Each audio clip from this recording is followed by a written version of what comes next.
participants, let me express my thanks to the leadership of this municipality to receive us. I am sure that they are very busy, and in spite of this they have taken the care and the time to devote something to us. Coming to Tavira was for many of us pleasant from the point of view that most of us came from the northern part of Europe, where we had already colder climate, sometimes freezing and sometimes with snow. Yes. And we were met here with a springtime weather.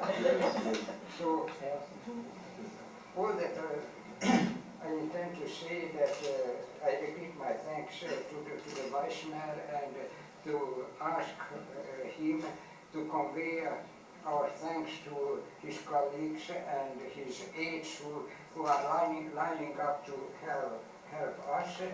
And for this booklet I intend to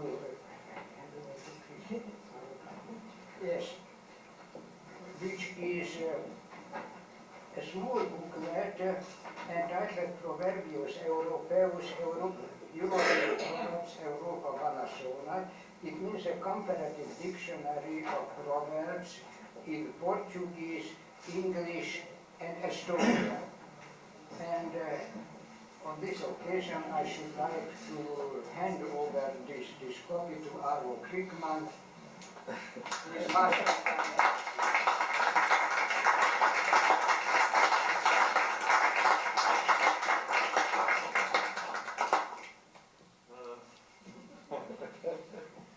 Let me, on my part, to express my deepest gratitude to the leading persons of Tavira, to Gyula, who gave me just this nice book.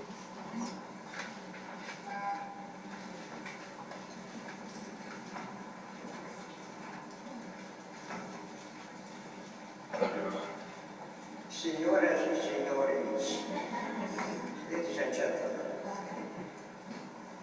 it's an honor for me to be invited to give a lecture to this distinguished audience where famous researchers of paremiology are here and will attend this symposium. I was asked by one of the organizers to give an overview of my activities concerning proverbs, having entered, unfortunately, the 80th year of my age. So, excuse me if my lecture will include some personal memories and personal events concerned with proverbs. It started as back as 1970 or so. First, I began by comparing proverbs in some European languages. My background was that I have learned in my youth several languages, and first of them were European languages. There, that our colleague Professor Gyula Paczolay is celebrating his 84th anniversary today. So, as one of the older members of our association, we decided to profit this special moment. He came to our colloquium just to congratulate you in name of all participants and friends that are with you in this day with this beautiful cake. Yeah.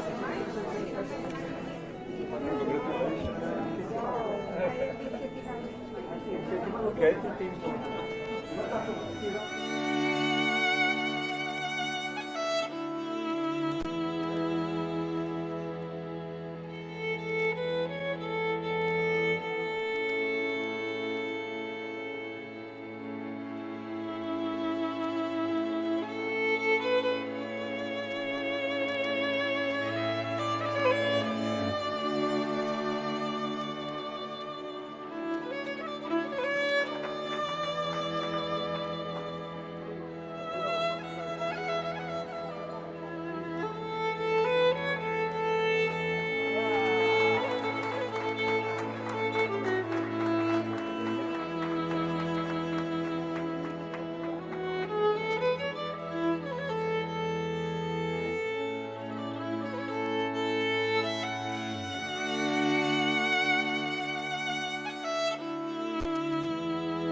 thank you for coming. In this session, we will present 2 books and a half. The first one is Professor Gyula. For Professor, thank you for giving that possibility. And once again, this book is very important for us once we had, including in that book, the Portuguese language, of course. And not only, but this is very important.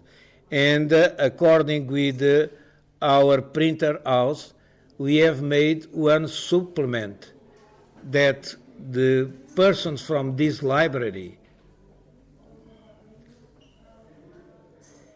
and I must thank the director of this library, Dr. Paula, this lady, to thank your collaborators when they have translated and put on the printed form this list of Portuguese proverbs included on the book of Professor.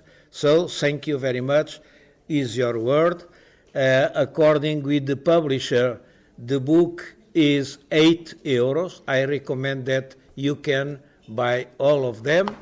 I am pleased to meet you, and I am pleased to be able to introduce a new proverb collection, a new comparative proverb collection, which compares proverbs in 10 languages. It's a comparatively small book. It contains only 340 items, which are presented in 10 languages. It's interesting that apart from the usual languages, we included Estonian, Portuguese. We always give, if possible, the Latin source, and not only the Latin source, but also the name of the source.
I was very pleased to listen to the lecture of Professor Matsumura, giving a very good overview on the development of Japanese paremiology.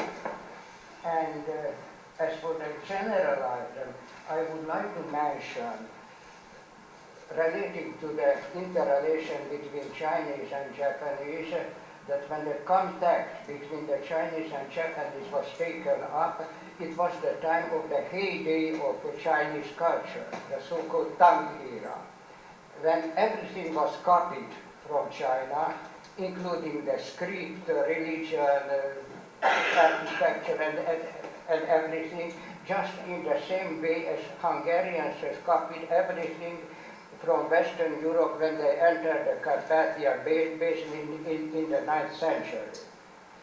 So, actually, they have also taken over the script, which is entirely not adaptable to Japanese. It's the two languages being quite different. So the Japanese had to invent syllable alphabets to add to the characters. But this brought together thousands of loan words, as the same character is sometimes pronounced according to the original Japanese word. For instance, the word mountain, the Japanese have yama, while the Chinese have shan, nanshan, tian shan. And in the same text, in one case it should be pronounced according to the Chinese pronunciation, slightly changed, not shan but san in Japanese text, and in another case according to the Japanese. So I do not want to go into details. Many Chinese proverbs were taken over, just like we have taken over a lot of European proverbs without thinking. Now, very few people think that, for instance, one swallow doesn't make a summer comes from Aristotle, and they think that this is a genuine Hungarian proverb, although it is told in the same way in 40 European languages. Now, you have mentioned in your handout one example that parallelism in the word strike while the iron is hot.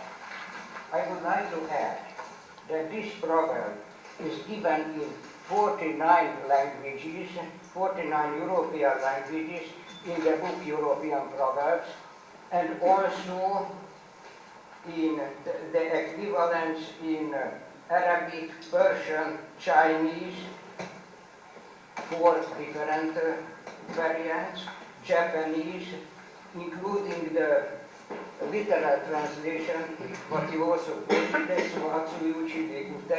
but also the equivalent of it, meaning, taking the meaning of it, Zemba Isoge, which has the same meaning. And certainly this is included also in another booklet, according to European Far Eastern Association language, published in 1949. As for proverb collection, you gave a very good summary of the Japanese proverb collections, mentioning this big volume, Kotowaza Daijiten, which is an exemplary edition of proverbs. As for the other editions, I would like to add one which is available in many editions published in Japan, Takashima Taichi's Kotowaza no Izumi, which gives the Japanese proverbs transliteration and equivalents in some European languages. Certainly, globalization has reached Japan too, and as first proverbs were taken over in the 19th century from the German, now more and more English or American proverbs are taken over, like time is money, Tokiwa Kanenari became well known in Japan. Thank you very much. Thank you, lead to Rome. I found it in 33 European languages, but also in Chinese. And in addition to Rome, we find Mecca, Moscow, Russia and Ukrainian, Chang'an and Peking in Chinese. Chang'an is the old Tang capital, now it's called Xi'an. St. Petersburg in Estonian and Syrian, and Turku in Finnish. For instance, the Chinese equivalent is Chu Chu Yo Lu Do Chang'an.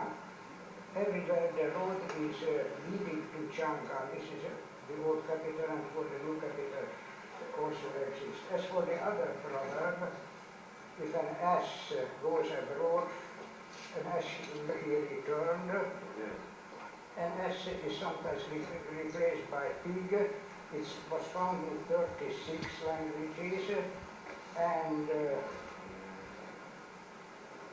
examples where the ass can or is going England, Dutch, Icelandic and Frisian, France, English and Scottish, Germany, Estonian, Finnish, Istanbul, Albanian, Jerusalem, Armenian, Georgian, Serbo-Croatian, Kiev, Mecca, Bulgarian, Danish, French, Swedish, Turkish, Montpellier, Dutch, Olmütz, Yiddish, General Overseas, Greater Romanian, Russian, Ukrainian, Oxford in German, Paris, Czech, Dutch, German, Polish, Russian, Slovak and Spanish, Petersburg, Syrian, Poland, Finnish, Rhine, Danish, German, Icelandic, Swedish, Rome, Catalonian, English, French, German, Italian, Portuguese, Provençal, Spanish, Swedish, Salamanca, Spanish, Santarém, Portuguese, Tehran, Georgian, and Vienna, Hungarian and Slovak. And around. I am usually asked by Professor Voigt at Budapest University to give lecture on proverbs to students of folklore. And at the first lecture, I usually make a test of their knowledge of proverbs, and my method was to give keywords. I give the keywords, for instance, proverbs including gold, including stone, including time, and so on and so on. It doesn't give a clue to the proverb itself, but if the proverb is known, then they will easily find it. And that's what I can actually comment on this method. In this case, the aim of the study was not to try to know the knowledge of the students about proverbs, but to try to get proverbs. Oh, okay.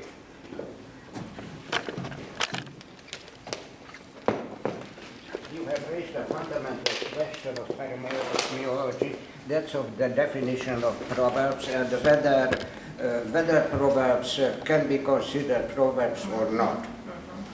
It's a hard fact that most of the proverbs, directly or indirectly, refer to human relations or human actions. This is not true or only with difficulties for weather proverbs. For instance, let me quote an example. There is a common weather proverb known in several languages, the essence of which is rain in May is gold worth. That is very useful to have rain in May, and it's a valid proverb as the absence of rain may have serious repercussions for the crop. And it's hard to apply, but it's even possible to transfer its meaning to human relations, saying that it means in fact that an action in due time is very valuable. So I don't know whether it is useful or advisable to omit weather proverbs from the proverb lore. It's also true that some of these weather proverbs are not valid. They reflect superstitions, or there may be questions about the validity. But it is generally known that the validity of proverbs is limited. Certainly, those who apply the proverbs, use the proverbs, they know the limits of validity. It's not necessary to stress it. Especially, it's well known that some of the proverbs are valid for the general case, for the majority of cases, and the others are valid in exceptional cases. Maybe the same is true for the weather proverbs. Thank you very much for your attention. That's what I wanted to tell you altogether. Thank you. Obrigado. I don't know. Well. a minor point only. I am not fully satisfied with the title of your lecture. You spoke about animals and proverbs.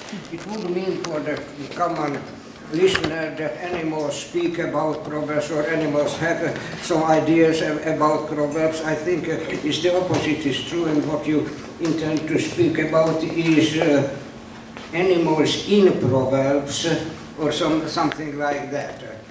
On the other hand, the appearance of animals in proverbs is rather frequent. In the 340 items I selected into my latest book to be presented this afternoon, I have calculated out of 340, 61 refer to or include proverbs, animals. As for proverbs, I think that we have to make a sharp distinction between quotations, aphorisms, and proverbs. The same text, having all the markers, may prove to be a quotation, may prove to be an aphorism, or a genuine proverb, depending on whether it has a known author, then it is a quote, in general public, in general knowledge, then it is a quotation. If it has an author, but it is not generally used, but it is used by the author or by the others known of this as an author, then it is an aphorism. If we don't know the author, or it can be shown that it has an author, but it has fallen into oblivion, look, biblical proverbs, but there is a frequency of independent appearance of it, then it is a genuine proverb. It depends as a main factor. The appearance of independent appearances quite apart from the markers. That's all. Order. I can say to this that we have from ancient Egyptian texts only one author mentioned. All the other texts, the authors are not known. Only in one text. And this is a text of late stage of Egyptian language, the Demotic, written in Demotic. This is the only text where we know the author of this. We know a lot of names of authors, but not their texts. They have not survived so far. I don't know that in this old text, how many appearances did you count? Or did it appear only once, or twice, or many times? You mean in progress? That's what you marked as a What are problem. couples? Appearances of each particular marker.